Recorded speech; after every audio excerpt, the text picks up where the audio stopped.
The low-pressure area within the Philippine territory has developed into a tropical depression named Fabian.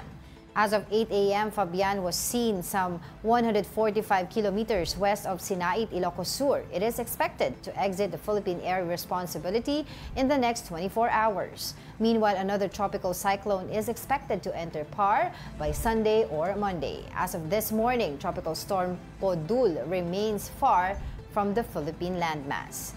The two weather systems have no direct impact on any part of the country. Habagat, though, continues to affect Palawan and the entire Visayas and Mindanao. Other areas may also experience rains due to localized thunderstorms. So, kung ito yung dalawa, most probably, kasi nung 2 weeks ago, if I'm not mistaken, a week ago, sabi nila 17 pa, yung asahan natin na papasok na mga weather systems dito sa Philippine Air Responsibility. So, if this is 2, minus mga 15 pa until January 2026. If you remember, every Christmas, the week before Christmas, laging may malalaking bagyo na that cause havoc to other provinces. Mostly kasi sa southern areas na by December. Yeah, I remember yung ano natin, yung Typhoon Yolanda, 'di ba, years ago, yes, 2013 if I'm not mistaken, December 'yon, December 8. Yeah, but para to expound more on this, we have with us a weather specialist, Benison Estareja. Benison? Yes po, good morning po. So Benison, although mukhang may improvement as compared to a few weeks ago yung weather natin, may titignan ba tayong possible weather disturbances in the next few weeks?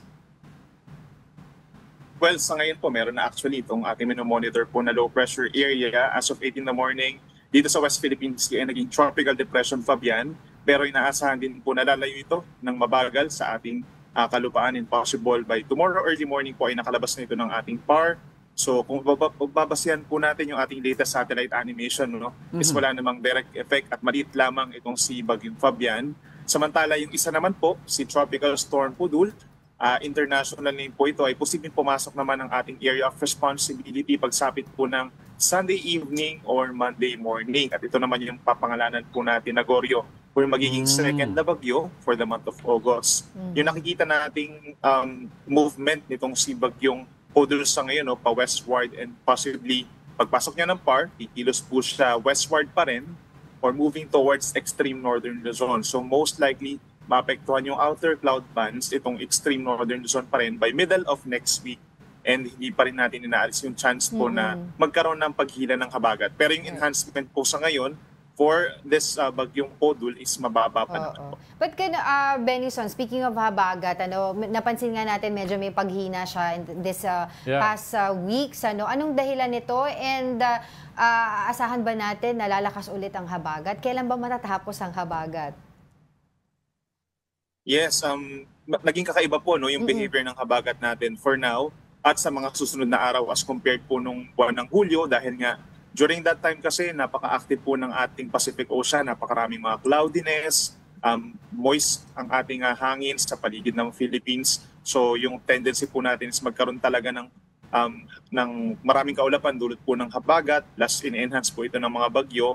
Nagkaroon tayo ng 4 na bagyo noong July. But for now po, yung behavior ng ating mga weather system so far, hindi pa siya kalakasan. Tapos may medyo tuyo yung hangin relative to last month. Pero possible pa rin po for the latter half of August is magkaroon ulit tayo ng malahabagat po ng mga pagulan. Kailan yung pasok naman ng amihan? Yung amihan naman po is November pa naman. Tapos posible siya mag-last up until March po. March. So pagpasok nito ng amihan, Benison, sa November, do we expect ang pag-behavior ng pag-ulan mag-iba? Lalalaba yung volume ng rain, or what do we expect? Yes, iba po yung behavior ng ulan kapag meron tayong amihan season. Kapag habagat po kasi usually yung mga nasa kanlurang parte po ng Luzon, Visayas and Mindanao yung magkakaroon ng mas malalakas po at madalas na ulan. But during the amihan season, nag-i-start po yan November dito sa may northern Luzon. So maulan po dito sa may Cagayan Valley. And then pagsapit po ng December and January, dyan na bumababa po yung ating tinatawag na shear line or yung banggaan po ng amihan at ng easterlies. Kaya mas malalakas po yung mga pag-ulan dito sa Eastern Luzon naman po and Eastern Visayas. Benison, ngayon we're entering the bare months, no? Like September na in just a few weeks. Ang tanong ko dito is, pagpalo ng Burr months na ito, saan karamihan tumatama ang mga bagyo? Are we looking at the north or southern areas?